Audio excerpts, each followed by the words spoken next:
Bien sûr, les autorités russes ont regretté le coup d'État au Soudan et les manifestations qui persistent à Khartoum. Qui ne l'aurait pas fait?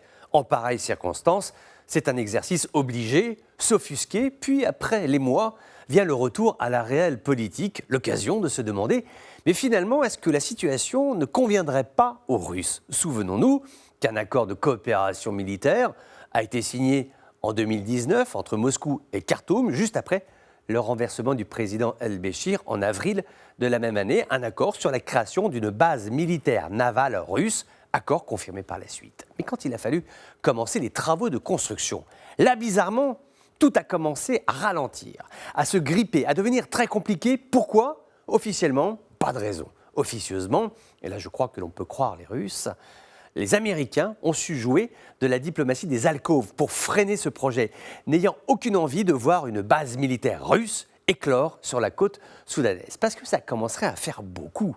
Il y a déjà les Chinois à Djibouti, les Turcs eux aussi sont intéressés par le Soudan, de l'autre côté de la mer, le Yémen et les Houthis, soutenus par l'Iran. Après, il suffit d'ouvrir une carte et de regarder dans cette région stratégique qui ouvre sur le canal de Suez, les Américains sont très vigilants. Alors, pour revenir au coup de force au Soudan, les Russes ne voient pas d'un mauvais œil cette équipe de militaires qui pourrait débloquer ce dossier de la base militaire navale et qui, dans le cadre de leur offre de service, continue de recourir à la société militaire privée Wagner. Ces mercenaires sont apparus en 2018 au Soudan. Certains ont opéré au sud du Darfour, dans un camp situé à une quinzaine de kilomètres de la frontière de la République centrafricaine.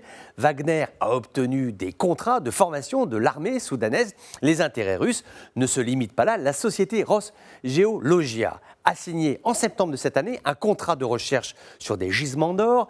L'accord de coopération sur l'usage de l'énergie atomique à des fins civiles et pacifiques est toujours en cours. Donc si nous faisons la synthèse de tous ces éléments, nous voyons que les intérêts sont importants et qu'une bonne relation avec les nouvelles autorités de Khartoum ne pourrait qu'y contribuer. D'ailleurs, il faut lire la déclaration de la diplomatie russe qui a estimé que le coup de force soudanais est, je cite, le résultat logique d'une politique ratée, accompagnée, je cite encore, d'une ingérence étrangère d'ampleur, sous-entendu, américaine et occidentale. Si les Russes réussissent à reprendre pied au Soudan, cela marquerait un recul, alors qui n'est pas dramatique, mais tout de même un recul de l'influence américaine en Afrique de l'Est.